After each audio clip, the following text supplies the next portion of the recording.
Hey guys, this is Kelly with City Slickers Homesteaders. So today I am going to be working on making some homemade barbecue sauce. So this is something I haven't made before, so I wanted to give it a try. And I'm actually going to use one of our cans of tomato sauce since we don't have any tomatoes yet to start it. And so I did watch a couple videos to kind of see what the equivalent would be, because it does call for 20 cups of chopped tomatoes. And when I was watching an older video from Living Traditions Homestead, she said it was 16 cups. So I'm going to go with that.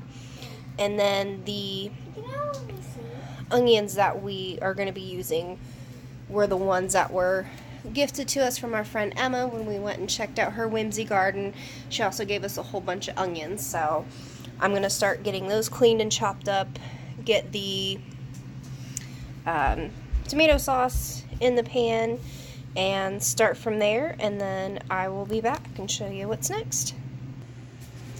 Okay guys, so I got the onions chopped up. There is kind of like a mixture of white and red just because that's what we had that was gifted to us. And then it called for 3 cloves of garlic. I did like 4. Even though they were a little bit bigger, but I like a little extra garlic. So I've got this heating up. Let's see if I can get this poured in here.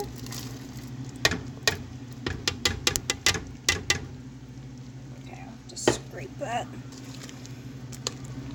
I wasn't too worried about the onions being super thin because I'll go through later with the immersion blender get that blended up. And I did forget to show you which cookbook this is coming from. It's the Complete Book of Home Preserving. It's absolutely amazing. I've done quite a few recipes from it so far. Mark my page there. Okay, so I did the tomatoes, onions, garlic, so I got to put the hot pepper flakes and the celery in. So I'll get those put in, and then I'll bring it to a boil and let it go for 30 minutes.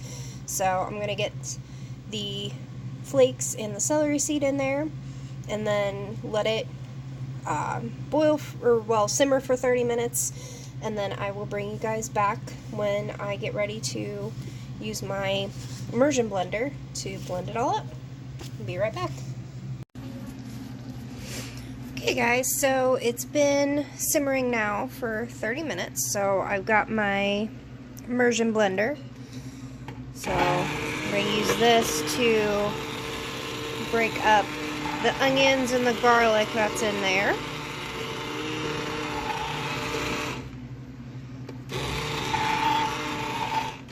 See if I can get a good view there.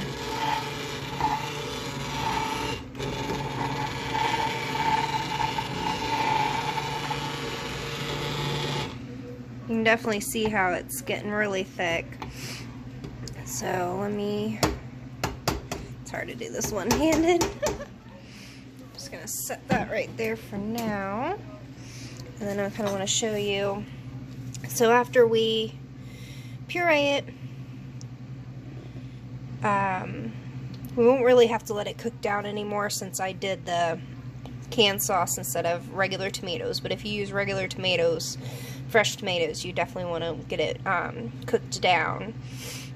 And then, so once I puree it, I'll get the brown sugar, vinegar, lemon juice, salt. I don't have mace, so I'll use nutmeg, and then dried mustard, ground ginger, and cinnamon, and let that cook for a little bit longer. So I'm going to go ahead and finish pureeing it and get the spices in, and then I'll show you what it looks like. So I'll be right back. Okay guys, so I got the brown sugar put in. I just put in, it was 1.5 cups of packed brown sugar, a cup of white vinegar, and then a 1/3 cup of lemon juice. So I just got that added in. Make sure that brown sugar is breaking up. And then 2 tablespoons of salt, and since I will be canning this, I'm using canning salt. Ooh, just trying to get it open. I have it in my own little container because I got like a big like box thing of it. So 2 tablespoons of salt, which is canning salt, because it doesn't have, like, it's more pure than table salt. And then 1.5 tablespoons. Where'd my nutmeg go? Oh. Nutmeg, a tablespoon of dry mustard, a teaspoon of the ginger, and a teaspoon of the ground cinnamon. So I'm going to measure these out, add those in, and I'll be right back. Okay guys, so I got the spices in. The nutmeg, since I didn't have any ground mace, and then it was 1.5 tablespoons of the nutmeg, tablespoon of dry mustard, a teaspoon of ground ginger, and then a teaspoon of cinnamon. So I got those added in. So I gotta return it to medium heat to get it back up to boiling, and let it kind of get thick, which it really, I'll just let it cook a little bit longer, mainly just to kind of meld all the flavors together, but I don't need to cook it any longer just to thicken it up, because it's a pretty good consistency for barbecue sauce. So I'll just let it cook just to get everything to meld together, and get ready to get my water bath canner started here. So I will be back with you guys when I get ready to jar these up.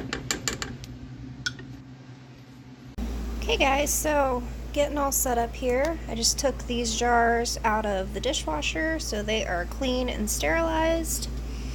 The water bath is boiling very nicely, very hot.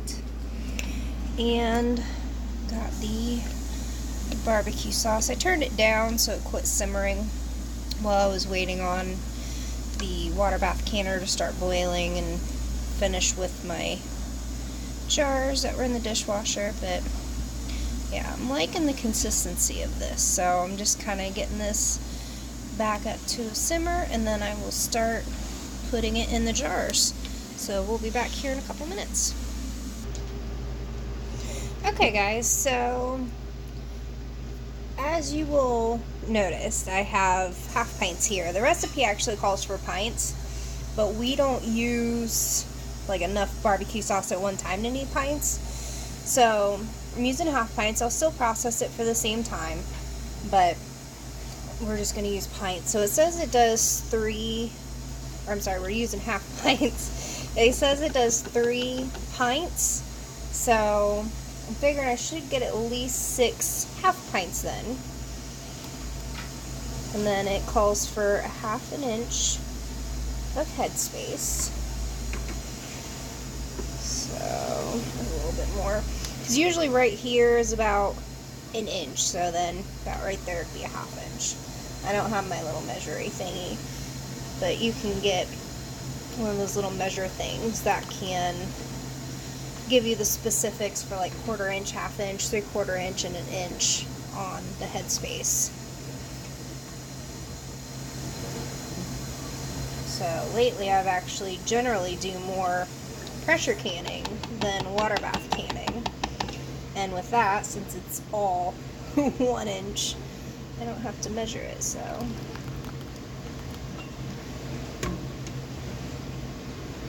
I'm just going to go ahead and get all these filled.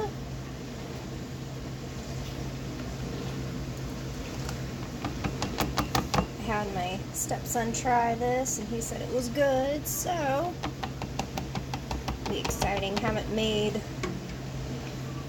homemade barbecue sauce before like this. Like I've done my own little kind of concoction with like ketchup and, you know, mustard and spices and stuff like that, but nothing like this, so it'll be interesting to see how it turns out.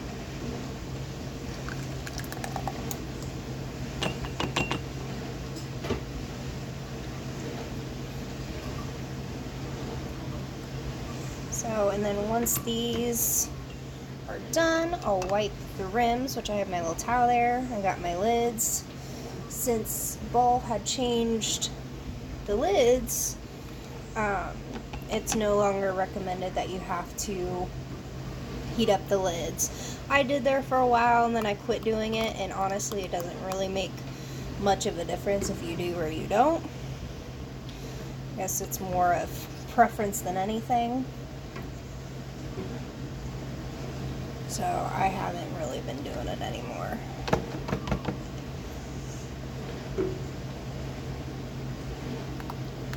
So I'm at what? That's 6. Oh yeah. Good thing I have some more jars in the dishwasher to use, because I'm definitely gonna get more than these 8 that I have right here. Oh, that one might be a little too much. Yeah, so that happens. I just get a little spoon. Can't see what I'm doing here, sorry guys. I just get a little spoon, just take out the extra, put it into the next jar. So, put that to the side. So, well, let me show you guys, figure out where to put that spoon. Since I'll have to grab more jars, let me just go ahead and show you. Ooh. So you always want to make sure that you have a damp cloth or damp rag, and just make sure you wipe that down really good. And plus, it's also a good time to make sure that you don't have any cracks or dents or anything on the rims as well. If you do, don't use them for canning, just use them for like storing stuff, you know, or whatever you want to use them for. But if they have any cracks or dents in them and they're not smooth on the rim, don't use them for canning, because they will never seal. So put that on. Remember, literally just finger tight, like don't use all your strength. And I have my thing propped up so that way it's going to be easier for me to put them in, and I can just put them all in at once. So let me get some more jars and then I'll show you when I get it completely filled. Okay guys, so I just put the rack in, got it completely full. I didn't even count how many I had. Let's see. 4, 5, 6, 7, 8, 9, 10, 11, 12, 13, 14. Let's see. 1, 2, 3, 4, 5, 6, 7, 8, 9, 10, 11, 12, 13, 14. Yeah, actually having the rack out on top of the water helped a lot with getting more to fit in. So, got 14 there. Probably got another 1/2 pint in the thing, but I'll just, excuse me, just put that in there, probably in the fridge. But you always want to make sure you have at least an inch of water over the jars, over the lids when you're pressure canning them. So once this gets up to a little bit higher boil, I'll start the timer for 20 minutes, because we're not at a high altitude, so I don't have to adjust the time. If you're at a higher altitude, always make sure of what you have to adjust the time to for your altitude. So I will bring you back when I pull them out and you guys can see what they look like. Okay guys, so these processed for the 20 minutes, and then I turned off the heat, took off the lid, and let them set for another 5 minutes. So I've got the rack, I pulled the rack up with my oven mitts to kind of prop it up there. So we'll see how hard it is trying to get these out since I squished them in there so tightly. Okay. Okay. So I've got a towel here to put them all on.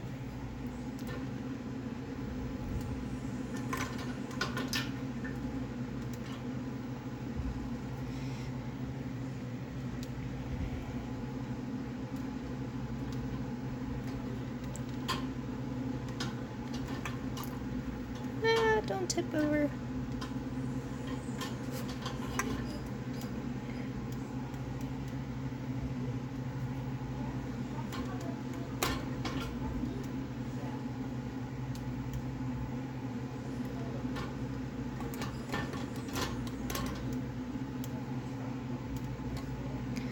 Okay. get the rest of these out pretty easily.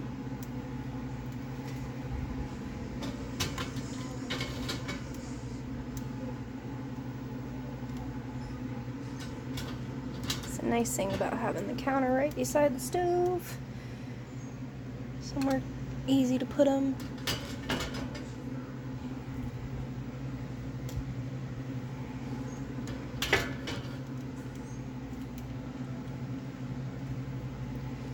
Yep, so we ended up, with 14. I wasn't paying attention and doing that one.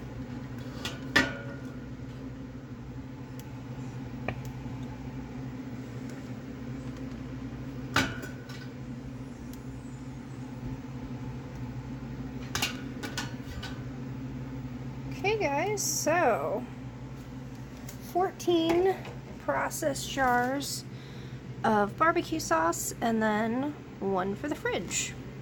I like using these because then I know, if they haven't been processed or, anything like that. So then I can kind of keep track of like, okay, the ones with the metal lids have been processed, blah, blah, blah. These need to be used soon. So, okay guys, so I hope you enjoyed that. If you have any questions, leave them in the comments. Remember to like and subscribe.